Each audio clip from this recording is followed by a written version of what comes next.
तो तुमने सुना होगा कि iQOO का एक धांसू स्मार्टफोन आ रहा है 20,000 रुपए में, iQOO Z10R, जिसके बारे में हमने पिछले वीडियो में बात की थी। पिछले मतलब उससे पिछले वाले में, जिसके स्पेसिफिकेशन काफी बढ़िया लग रहे हैं। और इस बार iQOO वाले मार्केटिंग गेमिंग परफॉर्मेंस को लेकर नहीं कर रहे, वो कर रहे भाई कैमरा के ऊपर मार्केटिंग। मतलब हम एक ऐसा स्मार्टफोन लेकर आ रहे हैं 20,000 रुपए में, जिससे तुम व्लॉगिंग कर सकते हो, इन शॉर्ट तुम कंटेंट बना सकते हो। और वो कंटेंट क्रिएटर को टारगेट कर रहे हैं। हाँ, लेकिन ऐसे कंटेंट क्रिएटर की बात नहीं कर रहे हम। अब वैसे देखा जाए तो फर्स्ट इंप्रेशन में ये स्मार्टफोन भाई पर्सनली मुझे बहुत अच्छा लगा। लेकिन फिर मेरे दिमाग में ये थॉट आया कि भाई iQOO Z10R ठीक है भाई, 20,000 रुपए में अच्छा बन जाएगा, हम लोगों का फायदा हो जाएगा, जो लोग खरीदने वाले उनका फायदा हो जाएगा।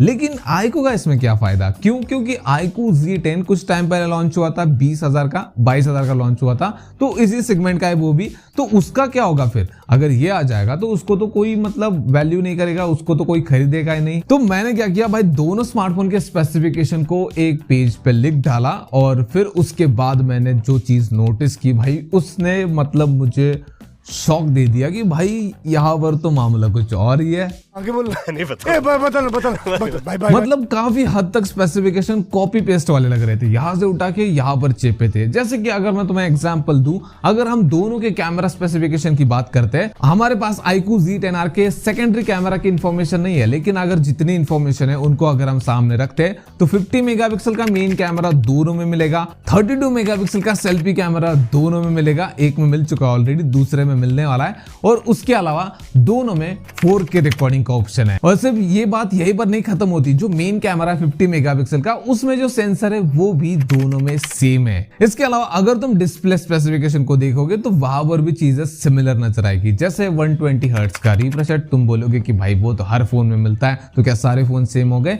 लेकिन उसके अलावा क्वाड कर्व डिस्प्ले जो कि दोनों में है। हाँ, एक बात है कि iQOO Z10R के डिस्प्ले साइज का हमें पता नहीं, लेकिन मुझे ताज्जुब नहीं होगा कि अगर दोनों की डिस्प्ले साइज सेम निकल कर आती है, 6.77 इंचेस, और मिलिट्री ग्रेड सर्टिफिकेशन दोनों में है। और ऐसा नहीं कि सारी चीजें यहां से उठाकर वहां पर चेप दी है, बहुत जगह पे चेंजेस है, बहुत जगह पे इंप्रूव भी किया गया है। जैसे कि आपको iQOO Z10 में IP65 की रेटिंग मिलती थी, लेकिन इसमें IP68 और 69 की रेटिंग मिलने वाली है। इसके अलावा iQOO Z10 में सिंगल स्पीकर मिलता था, इसमें आपको ड्यूअल स्टीरियो स्पीकर मिलने वाले हैं। लेकिन ऐसा नहीं कि भाई हर जगह पे इंप्रूव ही किया है, कुछ जगह है जहां पर इसको डाउनग्रेड किया है। जैसे कि आपको iQOO Z10 में 7300 mAh की बैटरी मिलती है, लेकिन इसमें 5700 mAh की बैटरी होने वाली है, जो कि इनके लैंडिंग पेज पे भी आ चुका है। हाँ, लेकिन उन्होंने ये नहीं मेंशन किया कि कितने वॉट का फास्ट चार्जर होगा। लेकिन अगर सब कुछ कॉपी पेस्ट मार रहे iQOO Z10 से, तो भाई चार्जर भी वहां से कॉपी पेस्ट मार लो, 90 वॉट का भाई बढ़िया काम हो जाएगा, ऊपर से फास्ट चार्ज हो जाएगा क्योंकि बैटरी कैपेसिटी कम है। अब देखो, भले ही iQOO Z10 से iQOO Z10R को कॉपी पेस्ट मारा हो, लेकिन कुछ जगह है जहां पर मैं चाहता हूं कि भाई इसको कॉपी पेस्ट ना मार के इंप्रूव किया जाए। सबसे पहली चीज, कैमरा स्पेसिफिकेशन 90% सेम लग रहा है, लेकिन एक जगह है जहां पर मैं चाहता हूं कि चेंजेस आए। जैसे कि iQOO Z10 में बैक साइड में तुम्हें 2 कैमरास मिलते हैं, जिसमें से दूसरा कैमरा 2 मेगापिक्सल का फालतू कैमरा है, उसकी जगह पे 12 मेगापिक्सल का अगर अल्ट्रा वाइड लेंस डाल दिया जाए, जो कि प्राइस के हिसाब से अच्छा काम करे, ठीक ठाक काम करे, camera plus performance centric smartphone बन सकता है अंडर 20,000 या फिर 20,000 के नीचे आने वाला। इसको one of the best smartphone कह सकते हो 2025 का। इसके अलावा एक और चीज है जहां पर परफॉर्मेंस में 4 चांद लग सकते हैं, क्योंकि दोनों के प्रोसेसर में डिफरेंस है, दोनों में अलग अलग प्रोसेसर आते हैं।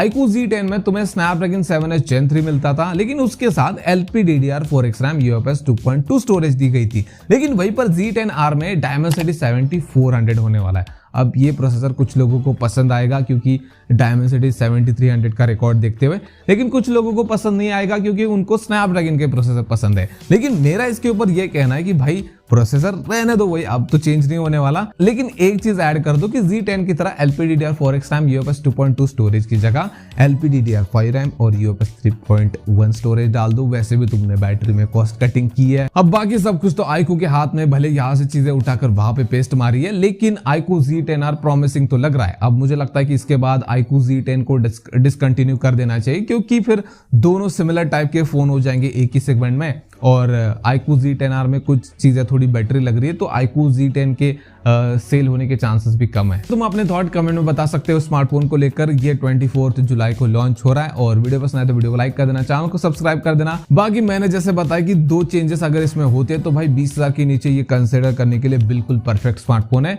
मिलते हैं नेक्स्ट वाले वीडियो में।